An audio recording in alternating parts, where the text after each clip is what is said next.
The subject of my talk is meditation. I've been in this country for nearly 46 years. And during these years, I have given talks on meditation many times. Then, and after the talks, I'd meet the listeners in our library. And I'm sitting in our library of our center. And at that time, they would ask questions about the subject of talk that I had given, and then I would answer. But many of them would forget, so they would ask the same questions over and over again. So I decided to write a book on meditation, and I would ask them to read that book. And that book on meditation was published nearly 20 years ago. And I'll see you that book. This is the book, Meditation, Mind and Patanjali's Yoga. That academic title was given by a professor, university professor who liked that book. He had read the manuscript and he liked it so much that he suggested this name. Anyway, so that book is there. Meditation. This is a technique developed in that country which is called India. When much of the rest of the world was not that advanced intellectually, India was a land of many deep thinkers. The climate helped them. Other parts of the world, some parts would be covered with snow and all this. But India had a tropical climate, so that was not the case with the people living in India. And then different kinds of fruits and vegetables and all these things should be grown there without too much effort. So people had time to think, I think. That's why they'd not always be busy learning how to survive. No matter what the reason, India produced many thinkers. And the oldest scripture of the world is there in India. And those who lived in India, they called themselves Aryas. Aryas are noble people. People have a tendency to think that they are better than others. That's why they would most really call themselves noble. Or perhaps they thought that everyone should be a noble person, endowed with noble qualities. So, the oldest scripture, religious scripture of the world, you find in India. In the religion of the Indo-Aryans, which is also, Indo-Aryans are called Hindus by the British. So there is the ancient book called Rigveda Samhita. It is several thousand years old. In that book, there is a word, dhaya.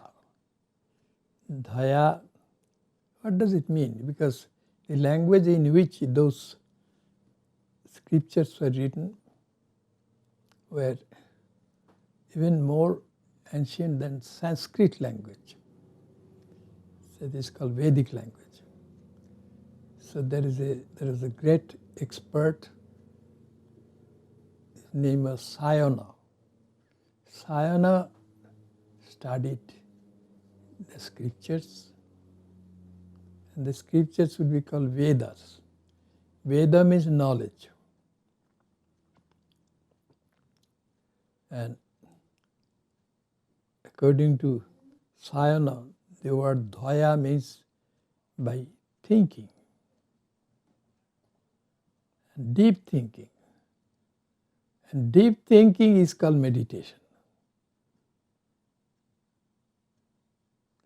So, but the word dhyanam is not there. Dhyanam means meditation in Sanskrit, that is the Sanskrit word. And this word was popularized in the West by mainly Swami Vivekananda when he came to attend the Parliament of Religions held in 1893 in Chicago. And he was hired by a lecture bureau because he was a great orator. And so he went to many places and gave talks. At that time, he talked about meditation and using the word dhyanam. That's how, it looks like this is the first time they came to know about what meditation was, what dhyana was. But the English word meditation does not really and truly give the idea of what meditation and dhyanam is. Dhyanam is concentrated thinking. To give you an example, the light that we see, that is dissipated light. But if that light is composed of photons, if the photons can be made to go in a straight line, then that straight line will be called a laser beam. Laser beam. It is highly concentrated. It can even be focused to a distant planet, and it will reach there. The photons. So, like a laser beam, the mind has to be made. And according to Hinduism,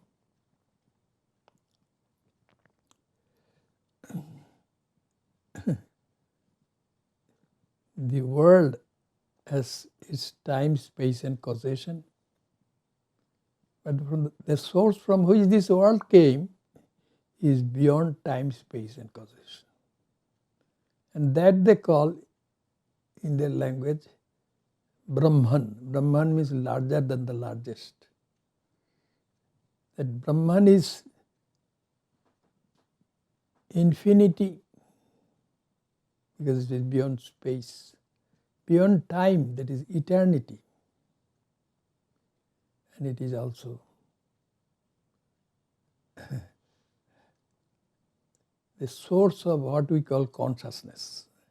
We don't really know what consciousness really is, but what little we know, with the help of that we call that consciousness. So Brahman is that. It is Brahman who is the source of this universe. How Brahman became this world of time, space and causation? In the Veda contains the knowledge of those great sages and spiritually developed saints of India. And there is a saying that God, with the help of his power of magic or Maya, has become this manifold universe. Indra Maya Vipuru Rupa Iyate. That's the sentence there. With the help of Maya has become this manifold universe. So that's why we all are actually divine. Divinity is there in all of us, whether we know it or not. And the manifestation of divinity differs from one object to another. For example, in a human being, divinity is more manifested. And in a chair or a table, divinity is not manifested, but it is equally present there. So divinity is equally present everywhere, but not equally manifested. So there are some methods with the help of which we can manifest our divinity. And meditation is one such method. Concentration. So the concentrated mind, like a laser beam, penetrates through the wall of time-space, outer wall of time, space and causation, and reaches divinity. So that is an analogy which can be of some help. Yes. So there are some scriptures, and a scripture in Sanskrit is called Shastra. This is a religion where all questions can be asked. The word blasphemy is not there. I have said that during my talks many times in the past. So everything can be questioned, and the answers are also given. So scripture, this Sanskrit counterpart that of it is called Shastra. The word Shastra has been used. Then the question has been asked, what is a Shastra? Then they say, Agyata Jnapakam Shastram. That is something which helps us to know something which is unknown. That is a Shastra. So that's why there can be many different kinds of Shastra. Chemistry, that is a Shastra. It helps us to know many things about chemistry. Physics, mathematics, these are all Shastras. But these are secular scriptures. That spiritual scriptures are there, such as the Bible, such as the Vedas, such as Zanda-Vesta, such as the Tripitaka. These are spiritual scriptures. So, the scriptures help us to know our inherent divinity.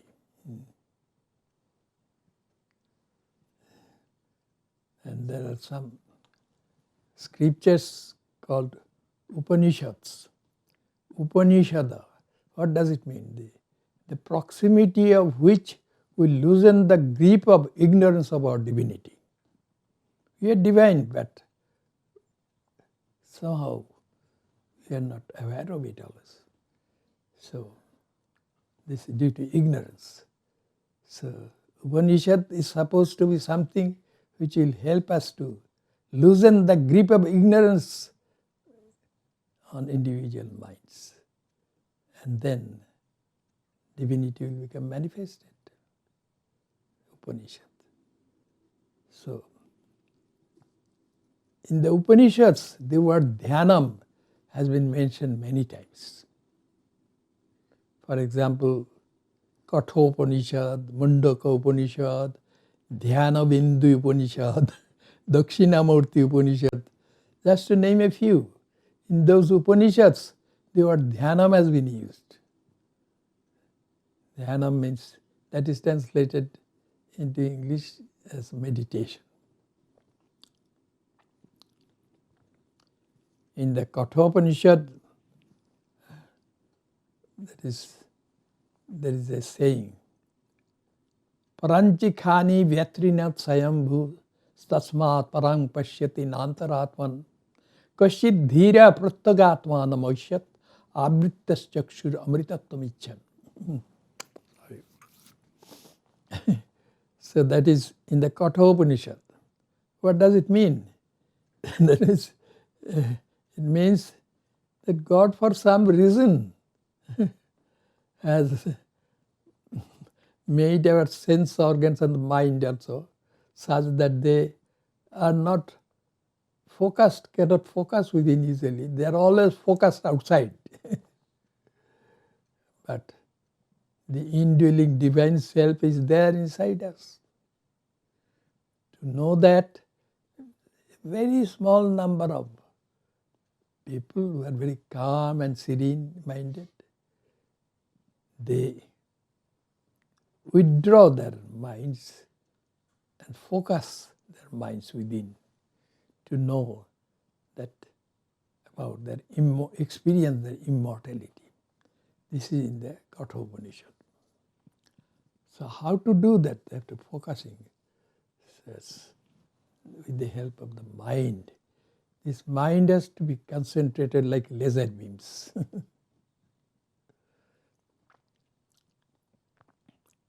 And in meditation, there are some techniques.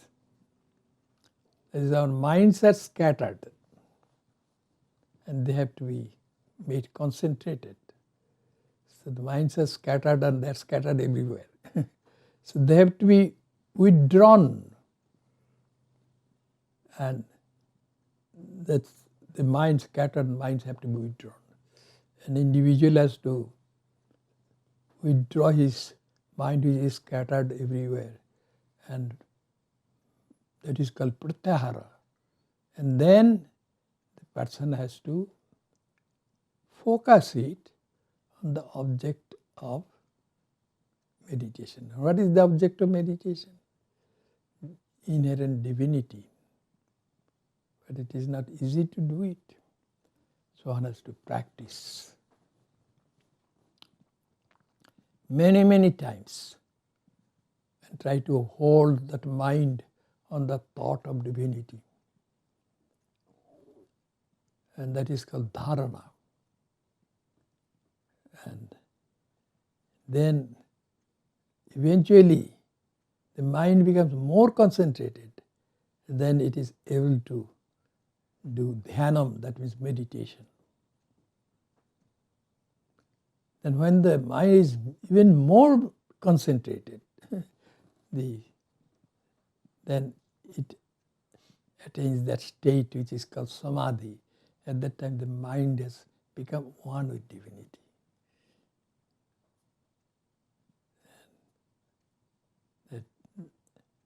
So, pratyahara, dharana, dhyana and samadhi, these 4 steps.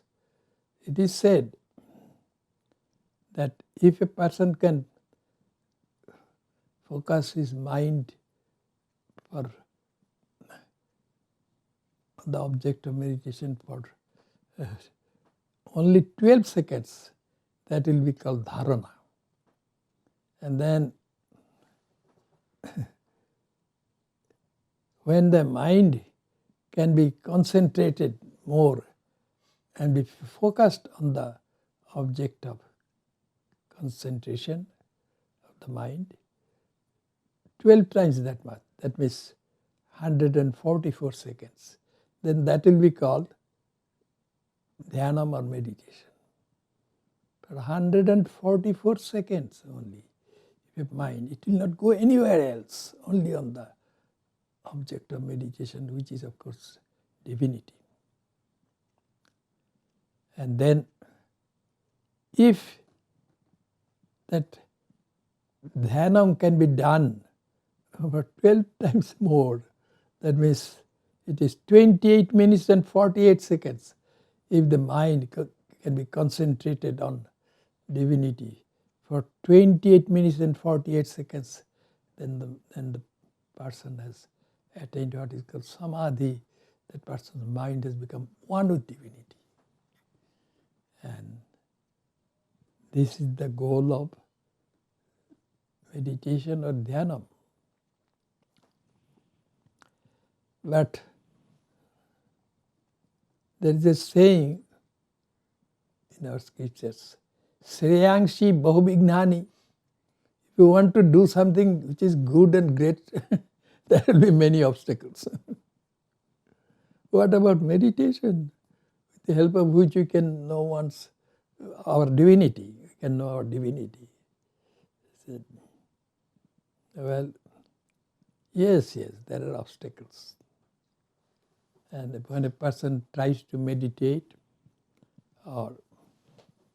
then there will be, that person usually meets some obstacles. According to one expert, those obstacles are in Sanskrit, laya, vikshepa, kashaya and rasaswada. Laya means the person is trying to meditate, then some kind of deep sleep will come and the person cannot meditate. That is an obstacle. And then again, vikshepa, this mind has a tendency to become restless and that's why it is very difficult to meditate at that time. Then there is kashaya. This act of meditation becomes very distasteful. That is another obstacle. And then comes rasaswada. The person has gained some progress but has not yet reached the goal of meditation. But and having advanced a lot is finding some pleasure in that. Because through meditation some joy also will come. But that is not the goal. So these four obstacles, these are considered obstacles. We had one of our Swamis in Europe and he used to give teachings to some people on meditation and all this. Then one day one person came to him and said, Swami, I have had samadhi. Samadhi means the acme of meditation. Then after questioning the Swami, understood that that person had only what is called laya, that means the sleep, deep sleep. And the person thought that he had samadhi. And when the Swami explained to that person that that was only an obstacle, it is not samadhi, and that person did not like him. He went elsewhere. That's the story. And rasaswada, that means when a person has made quite a bit of progress in meditation and then can experience some kind of joy, which of course emanates from inherent divinity, and then that person doesn't want to progress any further. So this is an obstacle. So there is a story. A person used to meditate a lot. But now let me, with the help of this story, I will tell you what is rasaswada. That person was poor. Person was poor and he was a woodcutter. He used to go to the forest and cut wood, branches and all, and bring them home and sell that wood and would make a poor living. Then one holy man came to him and said to him, oh, you go to this forest, you go further ahead, then you will get better kinds of wood. And that person believed in that holy man and went further ahead, and he found a forest made of sandalwood trees. Sandalwood is so much more expensive. So he would cut branches of the sandalwood tree and would bring home and sell them, and he started earning good money. Then after a while that holy man came back and asked, oh, you followed my advice, you went further ahead? Say, yes, I did, and now I bring sandalwood. Then the holy man said, no, you should not stop there. You're going to reach, go further ahead. And then following his advice, the woodcutter went further ahead. And lo and behold, he found a copper mine Then he bought copper ore and sold that, and he got much more money. Then the thought came to him that I have to go further ahead. I should not stop here. That's what the holy man asked me to do. Then he went farther ahead. Then he found a silver mine. And then became richer. But he didn't stop. And eventually he found a gold mine. And then going farther ahead, he found a diamond mine. And then he became super rich. So also, one should not stop. This is rasasada. One should keep on going and going and going. Another great sage, he says, there are some obstacles which one may encounter while trying meditation. They are avidya, asmita, raga, dvesha, and avinivesha. Avidya means ignorance of one's divinity. That is an obstacle. One should at least believe in the teacher. The teacher has said there is divinity in you and you can manifest it fully. So that is avidya. That is an obstacle. Then asmita is egoism. I am great. When I was in India, a young man, then at that time I used to read newspapers and there I read about one boxer. His name was Cassius Clay. He's an American boxer. He used to say always, I am the greatest, I am the greatest. But in India, it was not the tradition for anyone to brag himself or herself.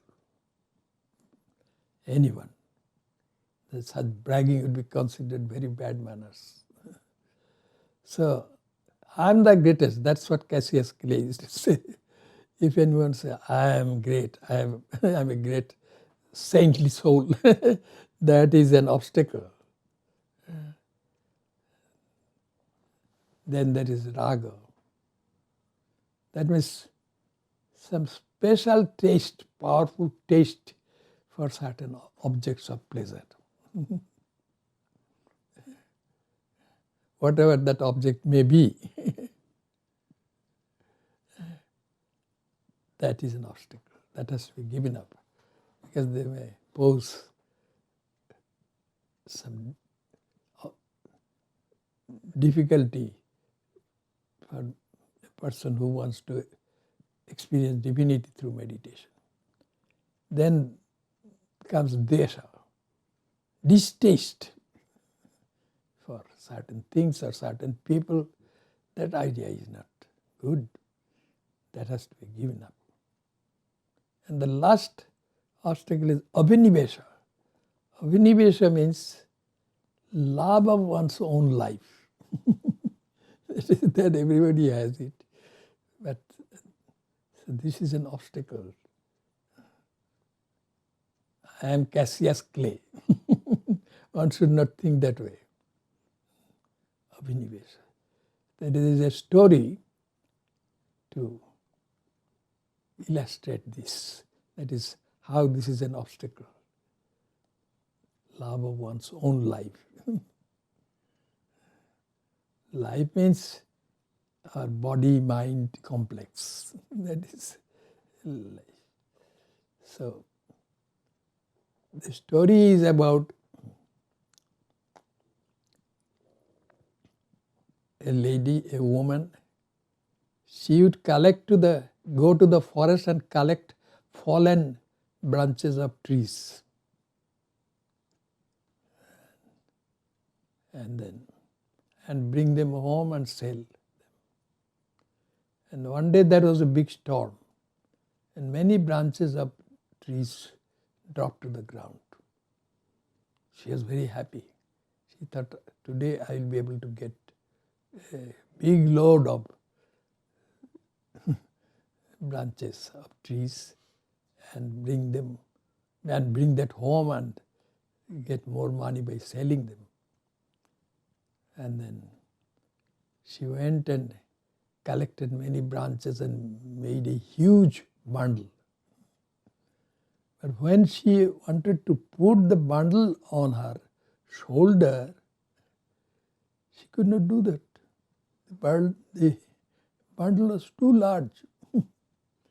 And then out of disgust toward her profession, she said, "Oh death, please come and take me. I don't want to live in this world. This world is no good for me." And death appeared there and said, "Here I am, come with me." And by seeing death, that lady said, "Oh no, no, no. I don't want to go with you yet.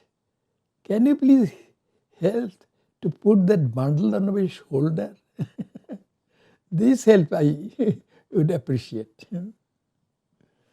This is avinivesha, clinging to life. This is considered an obstacle to deep meditation on one's inherent divinity. But I pray to God, our divine incarnations like Ramakrishna, to give us peace and joy.